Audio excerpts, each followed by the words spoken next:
onto the channel. This will be posted as well, so I have to just talk to myself until somebody turns up anyway. On my way to work. I have 2 jobs I do. Actually I have 3. I'm an actor as well. Heading my way to work. Just noticed recently so many incidents, and people are getting worried about flying when there really isn't any need to. The actual flying situation with people having incidents, it's not as bad as everyone seems to think. There's been a very unlucky run of incidents. Hey Jay, how you doing, mate? But flying is still the safest form of travel, unless I'm your captain, then probably not. But yeah, just on my way quickly. I'll do a quick live video just to explain where I'm heading. Right now I'm on my way to the office to go and load my report, put in my license, my medical, so I can be sent for receiving country.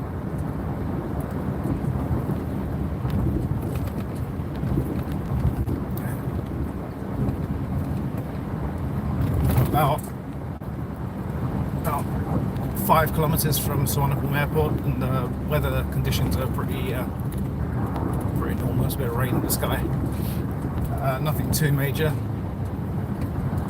And I have to go do the pre-flight, by security, do the checks, pre-flight briefings and stuff. It's all basic, nothing to really discuss about. I leave a lot of details out on this because I don't actually want to get in trouble for sharing too much information. But yeah, I really wanted to just discuss about all the incidents that have been happening, because I'm a Boeing pilot, and everything seems to be at the moment about Boeing, and it's sort of to be expected that something's going to go wrong on a Boeing aircraft. But the fact is that Boeing has been flying for decades and decades and decades. Airbus is actually a relatively new company when you compare it to Boeing. Boeing has been around since the war, because they had the Boeing bombers. I mean, you know, incidents that are happening recently with Boeing, like doors falling off, obviously that's quite bad, but it's not the end of the world. I mean, it's really not good either.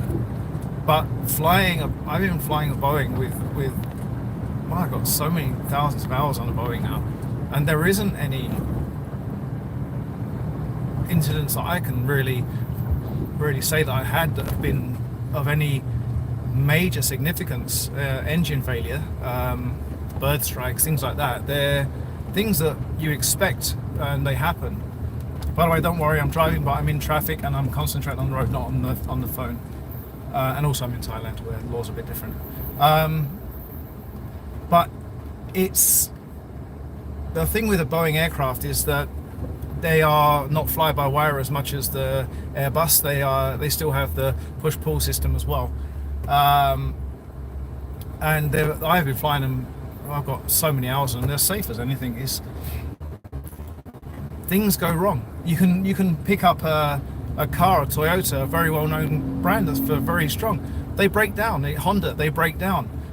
It's just that an aircraft is known as, you know, it's scary, right? 'Cause it's in the sky. But the pilots in the front, they're trained to deal with every situation that there is. And because of their training and because of their skill sets and the conditions and the hours that they've been in the simulator, or they've been in the sky, they've been flying, it makes them, you know, very, very good. It's not a thing to be feared. You know, flying is flying. No pilot ever goes to work thinking they're going to crash or thinking that something's going to go wrong. A pilot goes to work to deliver an aircraft to a destination airport along with the passengers on board. Pilot doesn't go to work to die. They go work to do a good job. So when an incident happens, we all take note, and we're all like gobsmacked and, oh my god, it's happened again, yeah, it's awful. There are no words for accidents. They're awful. But when you put it in comparison to a car crash, a motorbike crash, you know, the injuries and stuff are way less. It's because it's flying that makes people more afraid, and because of flying, it's not natural. But neither's driving, and neither's riding a bike. We have highways in the sky. We follow a track, and on the ground, you follow a highway, and it's just unfortunate. As I keep saying the word unfortunate, but I won't change my views on Boeing. I've been in the sky on a Boeing for a very long time, and I'm passionate about Boeing. I won't fly an Airbus. I mean, actually, I couldn't fly an Airbus if I wanted to. The type rating that I've got is for a 777. But again, it's not about so much about the company. It's the things that go along with flying. I'm in traffic, so I'm looking at the phone. You know, pilots are trained to deal with every scenario. The recent one, the Delta crash, I don't know the report. I haven't seen the report, but what I make of it is it looks like snow blindness almost. There was almost no flare at the end, which is kind of odd because you don't fly like that when you land. You have a nice flare, normally 5 degrees up, 5 degrees nose up, 6-7 degrees nose up, and you basically fly the aircraft until it won't fly anymore. The common way of flying an aircraft is you have visual reference, +5, +10, +15, and as you come into land, you'll flare and you keep going, but you always concentrate on the end of the runway. You want to fly to the end of the runway. That's your goal. Because if you do that, you're going to fly so calm, so gentle, your landing's going to be immaculate. You know, even with crosswinds and stuff, you know, like people talk about hard landing. There's a hard landing, but what hard landing is generally is trying to get friction over the wheels as quick as you can. When you come into land, you want friction. Friction is what slows the aircraft down. It's not brakes, and it's not the engines. It's called friction. Now people always say, it's the brakes, it's the flaps. It's not. Spoilers spoil the airflow. The brakes put friction on the wheels, but the tires are the first thing that can connect with the ground, right? So the friction of the ground is what starts to slow you down. Friction on the tires, then friction on the brakes, and then air friction. The three of them work together and gives you friction. Friction is what slows you down, not brakes. It's like the scientific term. Obviously brakes, but brakes are friction. So when you slow down, that's what it is. But yeah, with the Delta, it really looks like there was just something didn't quite add up with that flare. The very final part of that flare didn't make any sense. It just wasn't really a flare. It was almost non-existent. It's pretty flat. If you look at the actual video that's circling on the media, it's very flat. Whereas we would never ever do that unless there's an issue. I'm almost at the airport, by the way. So yeah, it's quite interesting to, you know, a lot of amateur pilots out there. I don't mean that disrespectfully. I'm talking about people that fly simulators, like FS flight simulator, what do they call it? You know, they have an opinion because of a simulator that they can then reset and go again, reset, go again, reset, go again. Weight and balance isn't coming into consideration, the amount of fuel on the wings or the center tanks, etc. You know, so there's a lot of people out there that have an opinion on crashes, on incidents. At the end of the day, they all say Boeing is crap. No, Boeing's fantastic. Pilots are fantastic. Things can happen, things changing. You know, that's the way it is. Anyway, I just thought I'd do a little update on here. It's quite nice to. I haven't done an update on my profile for so long, and it'd be interesting to just share some information.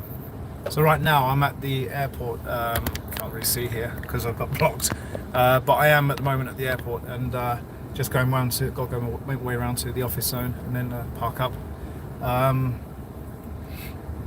But yeah, I mean, as I said, these incidents, they keep happening at the moment. It seems to be more and more, but at the end of the day, you've also got to remember that skies at the moment are so full up. new airlines are being brought out. There's aircraft that have been in the skies for years and years and years. There's companies left, right, and centre. It's the safest travel still. Never going to change my opinion on that. Like I say, unless I'm flying your aircraft, then you probably wouldn't want to get in the plane with me. But those that are scared of flying, honestly, you don't need to be. I understand the fear because it's something that's not natural. But as I said before, neither's driving a car, neither's riding a motorbike.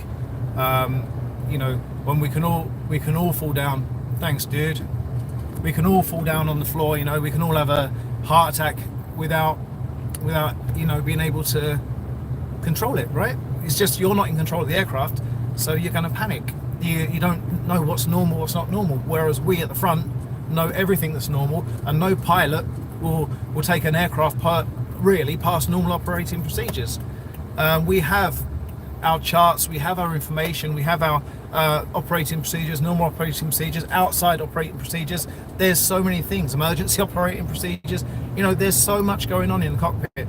We know everything, every little detail about that aircraft, and it's a special thing to be a pilot and to be a passenger. Even when I fly, all I do, my wife gets so angry with me because, all right, now we're about V1. Okay, now we're going to about rotate, and then, oh, here we go. Okay, so now we're coming down on top of descent. Okay, so at this point we're going to feel the aircraft.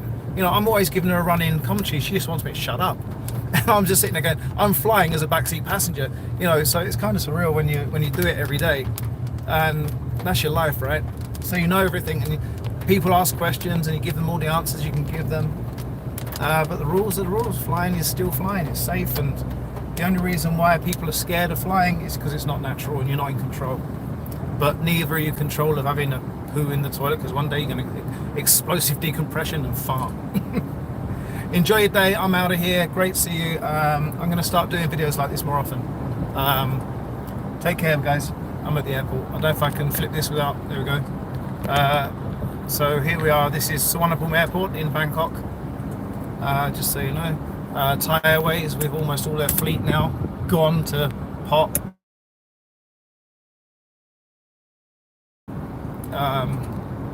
The tower there, frequency is 118.27 something.